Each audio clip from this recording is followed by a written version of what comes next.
اللہ تبارک و تعالیٰ نے انسان کو جو اختیارات دیے ہیں وہ محدود دیے ہیں۔ انسان کی آنکھ دیکھتی ہے لیکن دیوار کے پار نہیں دیکھ سکتی۔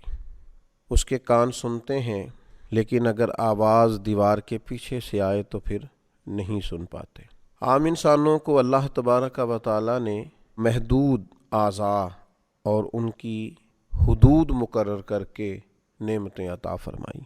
شاید کچھ لوگوں کا خیال ہو کہ یہ انسان کا ضعف ہے، یہ اس کی کمزوری ہے کہ وہ دیوار کے پیچھے دیکھ نہیں سکتا، دیوار کے پیچھے کوئی بات کر رہا ہو تو سن نہیں سکتا۔ یاد رکھیے گا، یہ انسان کی کمزوری نہیں ہے، یہ انسان کی پردہ پوشی ہے۔ یہ انسان کے لیے نفع اور فائدے کی بات ہے۔ اگر ہر شخص دیوار کے پیچھے دیکھے گا، لوگوں کے پردے کیسے قائم رہیں گے؟ اگر ہر شخص دیوار کے پیچھے کی بات سنے گا تو انسان کی پرائیویسی کا کیا بنے گا؟ انسان کی طبی ضرورت ہوتی ہے اس کی نجی اور پرائیویٹ زندگی۔ بہت ساری ایسی جگہیں ہوتی ہیں جہاں وہ پسند کرتا ہے کہ وہ اس طرح کا ہو کہ کوئی اس کے پاس موجود نہ ہو، کوئی اسے دیکھنے والا نہ ہو۔ اس میں وہ اپنے آپ کو سکون میں محسوس کرتا ہے۔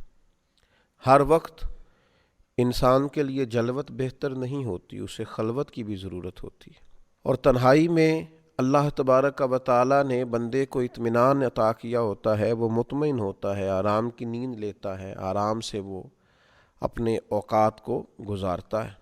جس طرح اللہ تبارک و تعالیٰ نے ہمیں محدود اعضاء دیے ہیں اور ہمارے فائدے کے لیے دیے ہیں، ہمیں بھی چاہیے ہم کوئی ایسے کام نہ کریں جو اخلاقی حدوں کو پار کریں۔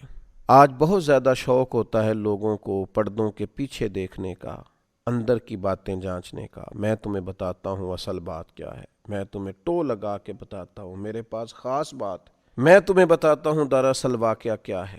جب اللہ تعالیٰ نے آپ کو محدود بنایا ہے تو یہ جستجو کرنا اور یہ تجسس کرنا اور کسی کی جاسوسی کرنا، یہ تو اخلاق کے بڑے کمزور ہونے کی علامت ہے۔ قرآن مجید میں اللہ تعالیٰ نے فرمایا، یا ایھا الذین آمنوا اجتنبوا کثیرا من الظن ان بعض الظن اثم۔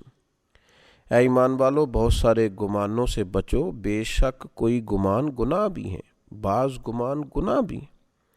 ولا تجسسوا، اور جو چیزیں پوشیدہ ہیں ان کی جستجو نہ کرو، جو تم سے چھپی ہوئی ہیں۔ ولا تجسسوا، تم جاسوسی نہ کرو۔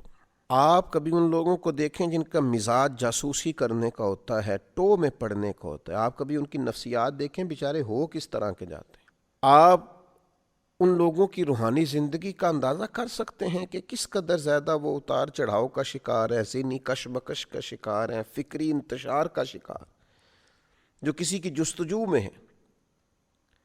بجائے اس پر کہ وہ اپنے لیے کچھ محنت کریں، اپنے حصے کی کوئی ڈیوٹی کریں، وہ دوسروں کی جاسوسی کر کے اپنا وقت بھی ضائع کر رہے ہیں، اپنے آپ کو وسوسوں کا بھی شکار کر رہے ہیں، اپنی روحانیت کو بھی متاثر کر رہے ہیں، اور اپنی زندگی کے قیمتی ترین لمحات کو ضائع بھی کر رہے ہیں۔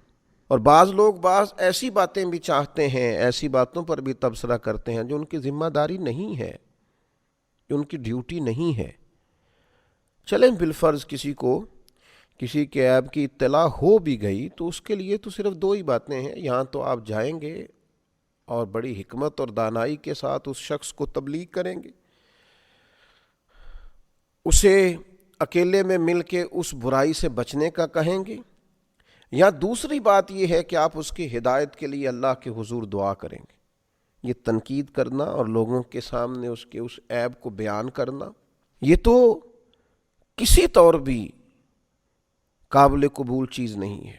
اور پھر جو خوبصورت لہجوں کے لوگ ہوتے ہیں، اعلیٰ اخلاقیات جو لوگ رکھتے ہیں، ان کا تو یہ انداز بھی نہیں ہوتا کہ وہ کسی شخص کے لیے جاسوسی کرتے پھریں۔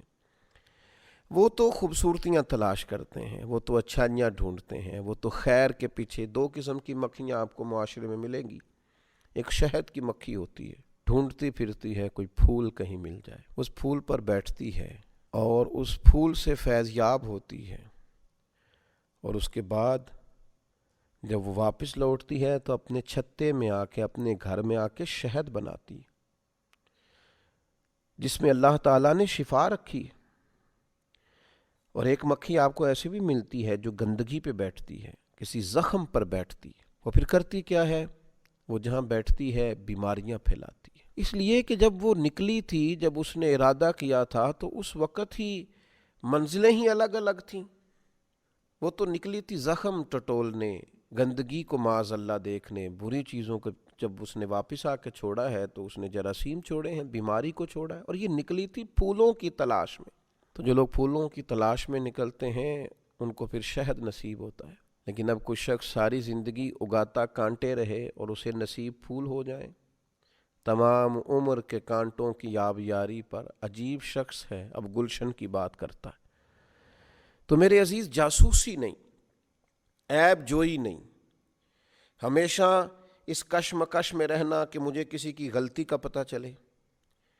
بتائیے نا وہ شخص کس طرح کا ہو جائے گا، وہ کیا ہوگا بھلا، اس کی ذہنی کیفیت کیا ہوگی، اس کا اخلاقی معیار کیا ہوگا، اس کے دل کی کیفیت کیا ہوگی، وہ کس سٹیٹس کا آدمی ہوگا جو ہمیشہ لوگوں کے عیب تلاش کرتا ہے۔ اگر آپ کو پتہ چل بھی گیا، اور انسانوں کے اندر کمزوریاں بھی ہوتی ہیں، انبیاء کرام علیہم السلام اور فرشتوں کے علاوہ معصوم تو کوئی نہیں، تو انسانوں میں، عام انسانوں میں کمزوریاں بھی ہوتی ہیں۔ اب آپ کو عیب پتہ چل گیا، پتہ چل جاتا ہے کسی وقت، کسی کے سامنے کسی کی غلطی آ جاتی ہے، کرنا کیا ہے، رد عمل کیا کرنا ہے؟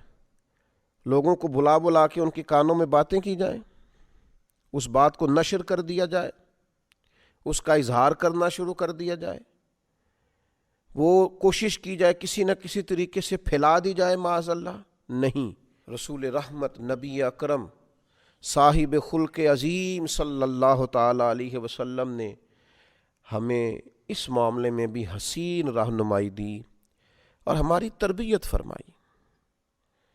اور آپ یہ کام کر کے دیکھیں، آپ اپنے آپ کو بلند اخلاق والا پائیں گے، آپ کو محسوس ہوگا کہ یار میرے سینے میں پھول کھلیں۔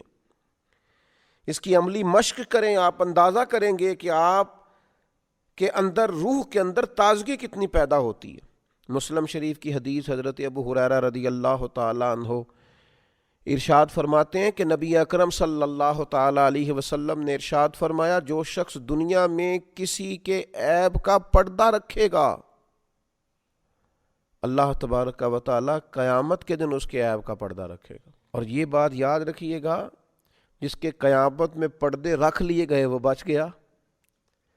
سب سے زیادہ ضرورت تو ہوگی قیامت کے دن پردہ پوشی کی، سب سے زیادہ حاجت تو ہوگی قیامت کے دن کے اس کے عیب چھپا دیے جائیں۔ تو کتنی بڑی سعادت ہے کہ قیامت کے دن اس کی پردہ پوشی کی جا رہی ہے۔ اللہ تبارک و تعالی اس کو اپنے فضل سے، اپنے کرم سے، اپنی رحمت کی چادر عطا فرما رہا ہے، اس کے پردے قائم رہے، یہ پردوں میں چھپا ہوا اللہ کے حضور حاضر ہو گیا، کامیاب ہو گیا، فتح یاب ہو گیا، معاف کر دیا گیا، جنت کا حقدار بنا۔ لیکن اس کے لیے اسے دل بڑا کرنا ہے، بلند اخلاق کا مظاہرہ کرنا ہے۔ وہ کیا کرے گا؟ وہ دنیا میں کسی کا عیب دیکھے گا تو اس پر پردہ ڈالے گا۔ اگر یہ کام کرے گا تو نتیجے بڑے شاندار نکلیں گے۔ آج تو بڑا عجیب نظام ہے، کچھ لوگ جو جاسوسی کر کے دیتے ہیں ان کو بڑا نوازا جاتا ہے، وہ آنکھوں کے تارے ہوتے ہیں، یہ میری جاسوسی کرتا ہے، مجھے خبریں دیتا ہے، ان پر لوگ بڑی بڑی شفقتیں کرتے ہیں۔ تو یہ انداز ٹھیک نہیں ہے۔ ہاں، کسی وقت اگر کسی بات کا کسی جگہ بتانا اصلاح کے لیے ہو کہ یار بہتری ہو جائے گی میرے کہنے سے، اس بات کی اصلاح ہو جائے گی، تو اصلاح کی نیت سے مقدور بھر ضرورت کے مطابق کسی بات کا کرنا، اور ایسے شخص سے کرنا جو اس کی اصلاح کر دے گا، جو بہتری کر دے گا، اس کے لیے علماء نے گنجائش لکھی ہے۔